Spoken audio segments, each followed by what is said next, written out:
Oke, assalamualaikum warahmatullahi wabarakatuh. Saya sedang di persawahan Desa Penggarit.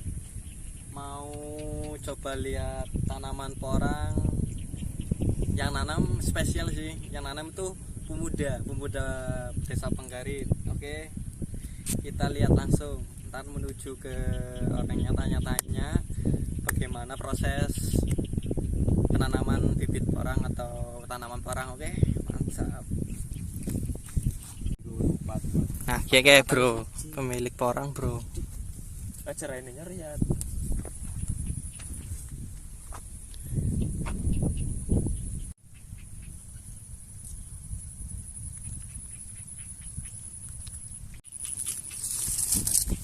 Ini mau proses nyoba bongkar apa mas? Bongkar umbi. Soalnya ini masih setengah perjalanan dari masa hidup, tapi batangnya sudah busuk.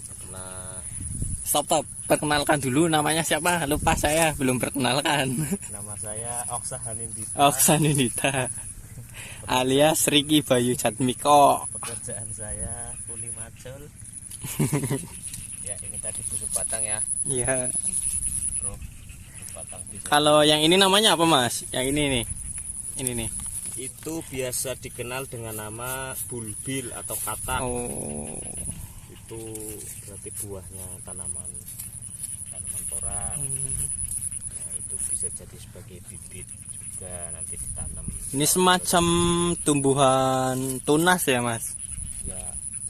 Ya tumbuhannya bertunas mas. Iya, maksudnya umbi. apa? Umbi ya, umbi. Ini jenis umbian, dan siklus hidupnya itu dalam 1 tahun itu 1 kali hidup. Jadi hidup di musim hujan, kalau musim kering dia mati sendiri. Oh. Nah, di dalam sebagai cadangan simpanan makanannya itu dia memproduksi umbi. Nah, ini coba kita bongkar. Ya bongkar satu coba. Sebenarnya belum musim panen, cuman kan karena kita ini ada Udah mati. Yang mungkin batangnya itu busuk terkena jamur atau patogen. Mungkin dari awal pengolahan tanah mungkin ada yang kurang sempurna atau masih ada bakteri atau patogen. Iya. Jadi dia tidak bisa tumbuh sampai akhir musim. Nah, ini paling ada beberapa sih, 1-2, tidak semua. Kalau dia tidak hidup ya sudah tidak hidup, tapi kalau hidup. Coba nanti ini kita bongkar. Ya ntar bongkar satu, coba pengen lihat. Oke. Umbinya. Bongkarnya pakai cara manualisme. manual. Ini tuh dulu itu dari bibit katak kecil. Oh, itu ada tunasnya tuh, bisa dilihat. Nah, itu di dalam ada bakal tunas lagi. Tapi karena sekarang itu sudah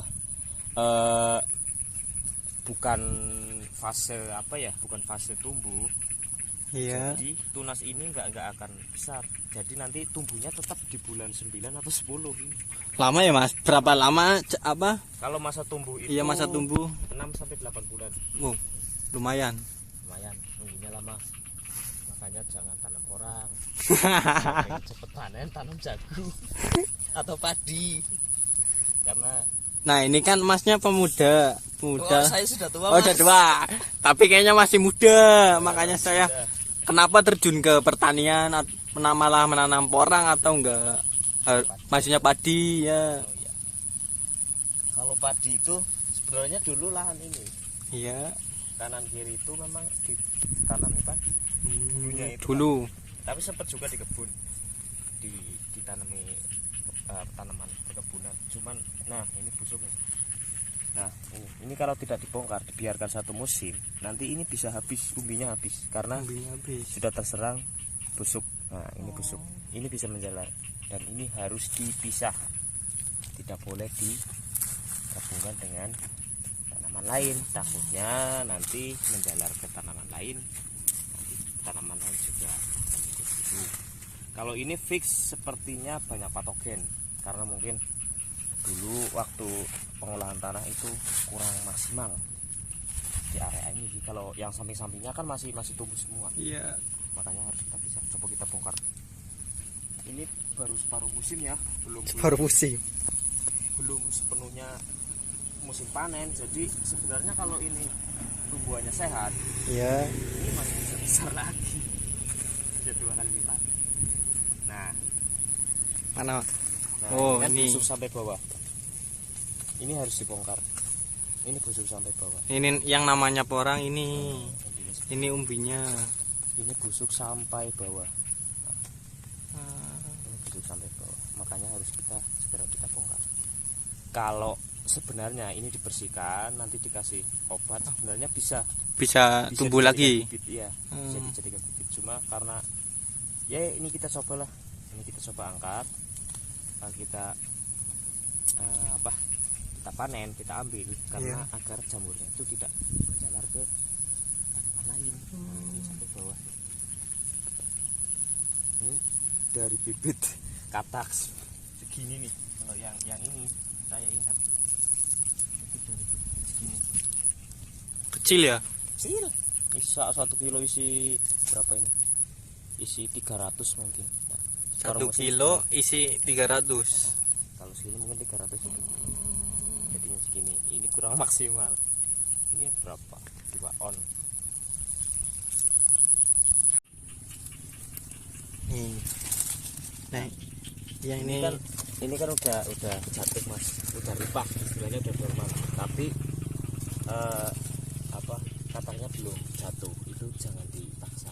jangan dipaksa diambil. Kecuali disentuh, kalau disentuh jatuh seperti ini nggak apa-apa. Nah seperti ini jatuh, disentuh sedikit saja jatuh nggak apa-apa. Tapi kalau ini kan masih keras, itu jangan dipaksa, Jangan dicabut. jangan dicabut paksa. Emang kenapa? Nanti di pangkalnya ini bisa membusuk karena belum matang dengan sempurna.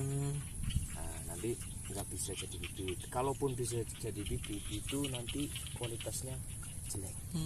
Itu yang jadi pelajaran juga. Barangkali teman-teman ada yang mau nanam porang, Iya. nomor 1 yang dicek adalah bibit.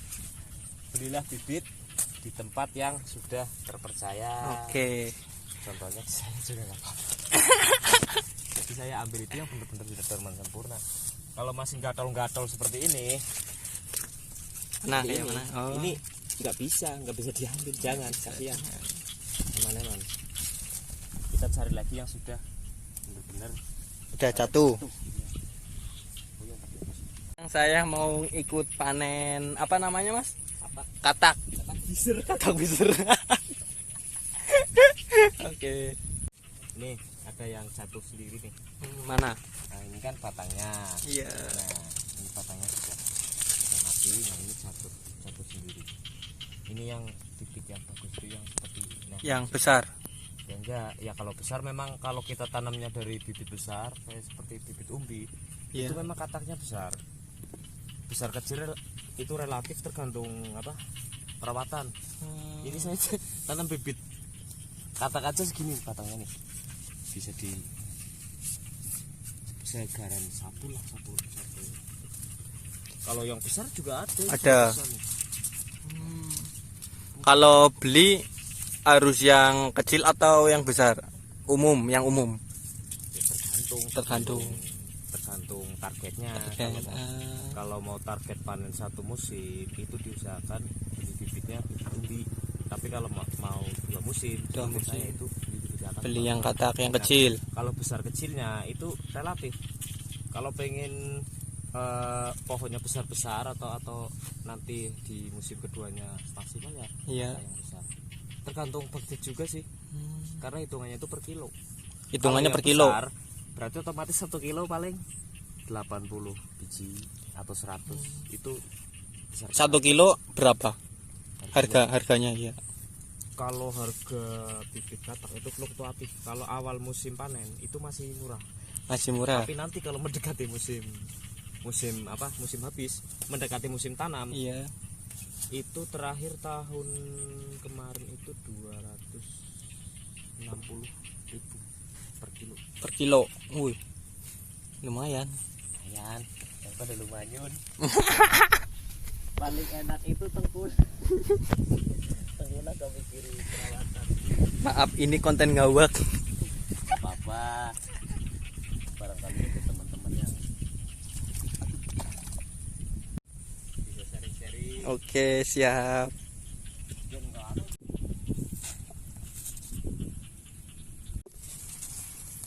organik. Saya tidak pakai pupuk kimia.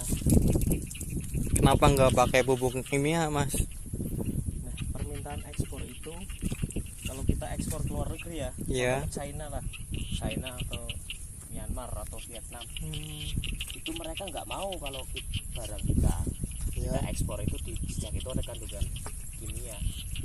Itu nggak boleh Nggak karena boleh. orang ini kan mau diolah sebagai makanan. Iya, Bisa katanya buat makanan ASI. ya bisa jadi beras shirataki, Iya, beras.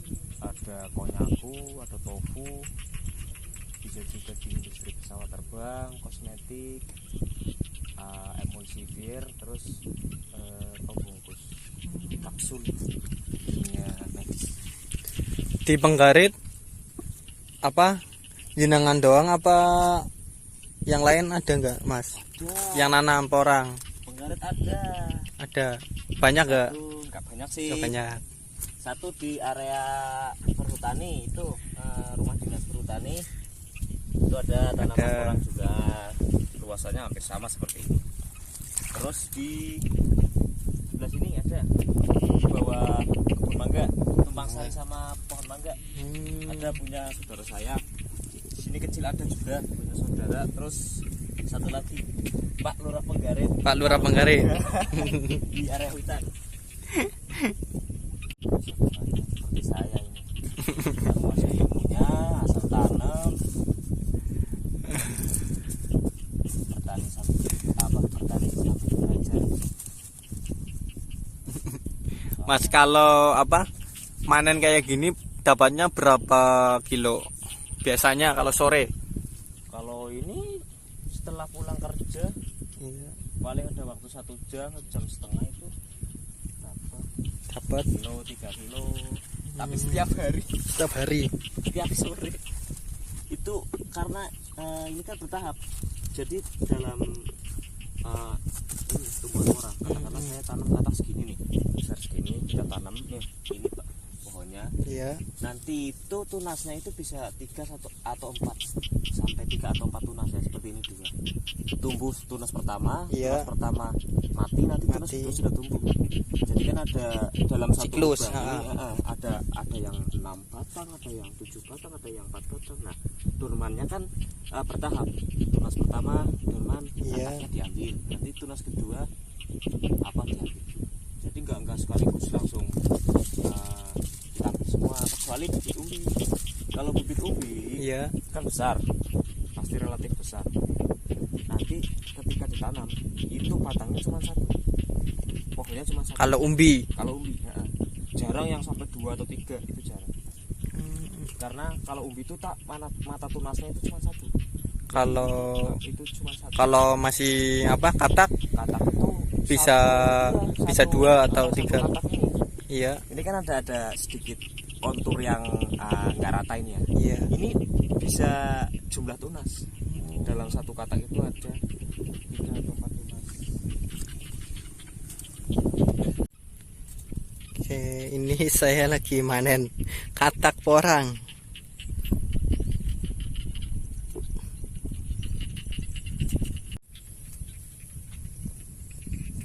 Ini katak.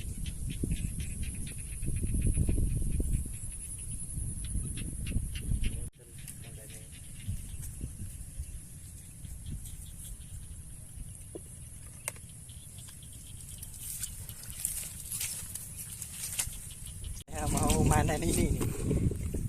Ini namanya apa? Katak. Katak porang nih. Yuk. Ternyata banyak sekali.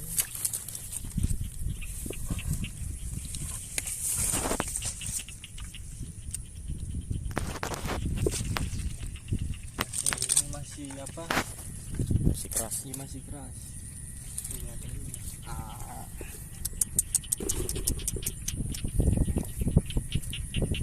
Bisa. Mantap. Mantap.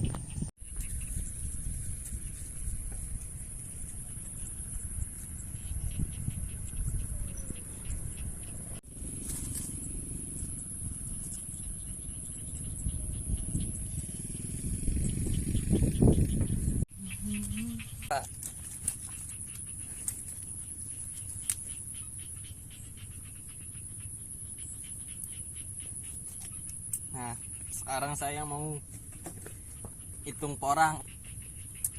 Nah, lihatkan hasil panen katak. Ada yang besar, ada yang ini masuknya katak super ini. Kalau dijual biasanya yang sekilo isi 100. Sekilo isi 100. Kalau ini pohonnya bisa besar, batangnya bisa satu lengan manusia deh mas. Tergantung Ini olah tanah. paling 15 menit dapat berapa kilo mungkin? Hampir 2 kilo ini. 2 kilo. Nah, kalau setiap hari Jadi lumayan. Kalau perhitungan katak itu kita awal tanam berapa jumlah pohon, katakanlah dengan asumsi jarak tanam kan 30 kali 30 cm. Katakanlah kita dapat bidang 10 meter aja, udah kalikan berapa pohon. Nah, dalam satu pohon itu kan biasanya katakan ada yang 3 sampai 4 biji. 3 sampai 4 biji. Taruhlah kita menanam 10.000 pohon. 10.000 pohon. 10.000 pohon ya. Berarti kalau satu pohonnya itu menghasilkan 4 buah katak. Iya. Ya 10.000 hidup semua loh. Iya. 10.000 kalikan 4. 40.000. Berarti kita dapat 40.000 butir katak. Kalau dalam 1 kilonya ada 300 buah, ya tinggal dibagi aja. Berarti 40.000 dibagi 300 itu berapa hektar? Nah, Mas, saya mau tanya ini apa luas tanaman porang ini berapa atau meter? Kalau luas tanah itu sekitar 2.200 meter persegi. 2.200. Untuk jumlah bibit dulu nanam berapa apa? Kalau bibit saya habis sekitar 1 quintal. 100 kilo. 100 kilo. Kalau estimasi jumlah Iya, pohonnya itu antara 13.000 sampai 15.000 pohon. Untuk apa? semua Semua. Nah, kanan kiri 15.000 pohon. Lumayan. Karena kita ngitung satu persatu juga nggak mungkin. Iya. Kalau kita rencanakan mungkin nanti Kebanyakan. ini, tapi kan dalam penyataan kita tanam aja. Itu pun nggak semuanya tumbuh, pasti banyak. Kalau di sini mungkin ada 1.000 yang tidak tumbuh, ada 1.000 pohon. 1.000 pohon. Lebih mungkin. Karena satu, yang pertama saya pengalaman bertani itu 0 mas. Nah, Udah wong sawah mas, tapi nekat wae tanam. Karo belajar. Targetnya 2 musim, nggak 1 musim panen ini, 2 musim, 2 kali musim hujan. ini tinggal berapa musim? Ini 1 musim lagi. Ini menghabiskan musim hujan tahun ini, habis itu dorman. Iya. Nanti dia tumbuh lagi bulan 10, 11, dan 1 kali musim hujan lagi baru panen. Masih Lumayan lama ya nanam porang.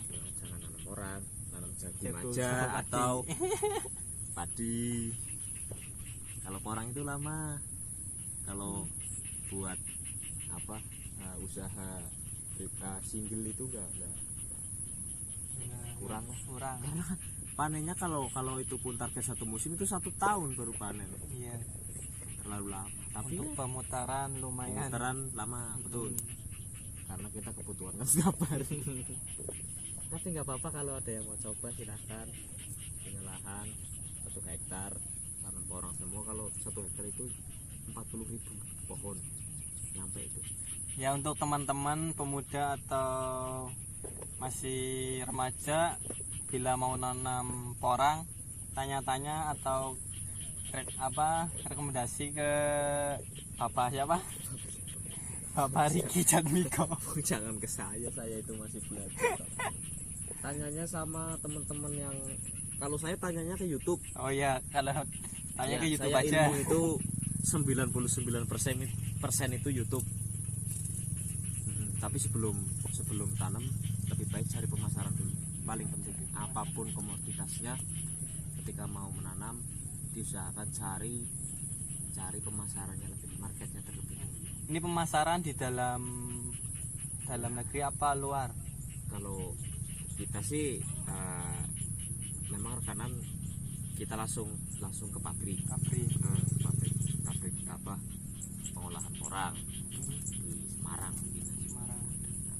Kalau produknya sih memang pabrik di Indonesia itu belum ada sih, cuma satu, itu pun belum terlalu besar. Belum ada yang mampu mengolah porang menjadi entah itu beras, entah itu produk-produk turunnya dari porang, karena Indonesia belum mampu. Baru Jepang, China, Vietnam, beberapa negara di Eropa juga sudah mulai mengolah porang, karena porang itu tahun 2021 itu masuk komoditas eksklusif. Maksudnya Kalau komoditas eksklusif itu ada dua di Indonesia. Itu yang pertama sarang burung walet. Burung walet yang pertama, dan yang kedua porang. Dulu sempat cengkeh, tahun 80-an itu cengkeh masuk komoditas ekspor eksklusif, tapi sekarang kemarin yang melepas ekspor malah langsung Bapak Presiden dan Menteri Pertanian Pak Syahrul Yassin Limpo ya, di Jawa Timur, di Jawa Timur sudah melepas porang dari ekspor. Oke, cukup tanya-tanya tentang porang bersama Mas Rii. Waktu sudah sore, terima kasih. Info sekitar, ikuti jalan-jalan info sekitar saya. Terima kasih. Wassalamualaikum warahmatullahi wabarakatuh.